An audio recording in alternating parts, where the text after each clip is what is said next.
Hi friends, இன்றைக்கி ஒரு DIY பார்க்கலாமா?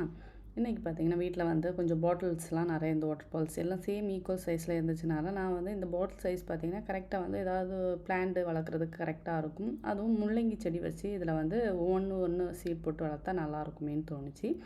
ஸோ வந்து அதனால் பாட்டிலேருந்து லேபிள்லாம் கட் பண்ணிவிட்டு மேலே பார்த்தீங்கன்னா அந்த டாப் பொசிஷன் மட்டும் எல்லா பாட்டிலும் கட் பண்ணிவிட்டு பாட்டிலெல்லாம் கீழே பார்த்தீங்கன்னா கொஞ்சம் பார்க்குறதுக்கு இன்னுமே கொஞ்சம் க்ரீனிஷாக இருக்கட்டும் அப்படின்னு சொல்லிட்டு டிஃப்ரெண்ட்டாக இருக்கிறதுக்காக எல்லாத்துக்குமே பார்த்தீங்கன்னா க்ரீன் கலர் ஸ்ப்ரே பண்ணி விட்டுட்டேன். அதில் வந்து கீழேயுமே பார்த்தீங்கன்னா தண்ணி வந்து ட்ரைன் ஆகிறதுக்கு வந்து ஹோல் போட்டுக்கிட்டேன். இதை வந்து பார்த்தீங்கன்னா ஃபுல்லாக வந்து மண் மிக்ஸ் பண்ணிவிட்டேன். ஒரு முக்கால் போர்ஷன் வரைக்கும் பார்த்தீங்கன்னா மண் வந்து மிக்ஸ் பண்ணி இந்த மண் ஃபில் பண்ணிவிட்டேன். இதில் வந்து மண், அதுக்கப்புறம் கோகோ பீட்டு, அடுத்து வந்து லைட்டாக கொஞ்சமாக தான் இந்த ஃபெர்டிலைசர் அந்த உரம் போட்டிருக்கேன். இதெல்லாம் போட்டு மிக்ஸ் பண்ணி இந்த பாட்டில் வந்து ஃபிட் பண்ணிவிட்டு இதை வந்து வச்சுட்டு பார்த்தீங்கன்னா ஏன்னா ஆல்ரெடி நான் மண் மிக்ஸ் பண்ணி வச்சு ஆல்ரெடி வச்சுருந்தேன். அதனால் வந்து அப்படியே வந்து நான் பாட்டில் போட்டுட்டேன். இல்லை நீங்கள் டேரெக்டாக அப்போ தான் மண் மிக்ஸ் பண்ணுறீங்கன்னா ஒரு 2 டேஸ் அப்படியே வந்து பாட்டில் வச்சுட்டு அதுக்கப்புறம் வந்து சீட் முளைக்க போடுங்க. நான் வந்து எல்லா டப்பாலையும் பார்த்தீங்கன்னா ஈக்குவல் சைஸில் வந்து மண் வந்து ஃபில் பண்ணிவிட்டேன்.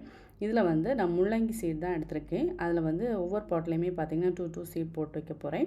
ஏன்னா ஒன்று முளைச்சா இன்னொன்று முளைக்காமல் போகலாம். ஸோ வந்து ஒரு 2மே முளைச்சிட்டா 1 எடுத்துடணும். அப்போ தான் வந்து ஒன்றுமே நல்லா வரும். ஃபைனலாக எல்லாத்துலேயுமே பார்த்தீங்கன்னா சீட் போட்டுட்டு எல்லாத்துலேயும் தண்ணி ஸ்ப்ரே பண்ணிவிட்டு செமி ஷேடட் ப்ளேஸில் தான் வச்சுருந்தேன். ஏன்னா சீட் முளைச்சதுக்கப்புறம் வந்து சன்லைட்டில் வச்சுக்கலாம் அப்படின்னு சொல்லிட்டு நான் வந்து அப்படியே வச்சுட்டேன். இதில் என்ன ட்விஸ்ட்டுன்னு பார்த்தீங்கன்னா செகண்ட் டே வந்து அழகாக முளை விட்டு வந்திருந்து. அடுத்த டே பார்த்தீங்கன்னா என்னடா செடியெல்லாம் காணுமே அப்படின்னு பார்த்தா என்னோடய பொண்ணு வந்து அதில் வந்து சீடெல்லாம் எடுத்துட்டு அதில் வந்து பாலக்கீரை சீடை வந்து எல்லாத்துலேயும் போட்டு விட்டுருக்கா. அது வந்து நான் லாஸ்ட்டில் முள்ளங்கியை காணலன்னு பார்த்தா அது வந்து பாலக்கீரை வளர்ந்துருக்கு.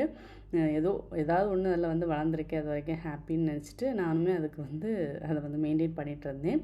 ஃபைனலாக சும்மா அந்த பாட்டிலை யூஸ் பண்ணி நம்ம வந்து சூப்பராக வந்து பிளான்டிங் ரெடி பண்ணியாச்சு. இன்னொரு பாட்டில் பார்த்திங்கன்னா கொரியாண்டர் லீவ்ஸுமே அதில் வந்து நம்ம ஜஸ்ட் வீட்டில் யூஸ் பண்ண தண்ணியெல்லாம் அதில் கழுவி ஊற்றுனதில் அதில் கொரியாண்டர் முளைச்சிருக்கு. சூப்பரான ஒரு கார்டனிங் டிப்ஸ் எப்படி இருக்குன்னு சொல்லுங்கள். ஓகே ஃப்ரெண்ட்ஸ், இந்த வீடியோ பிடிச்சா லைக் அண்ட் சப்ஸ்கிரைப். நெக்ஸ்ட் வீடியோலாம் மீட் பண்ணலாம். பாய்.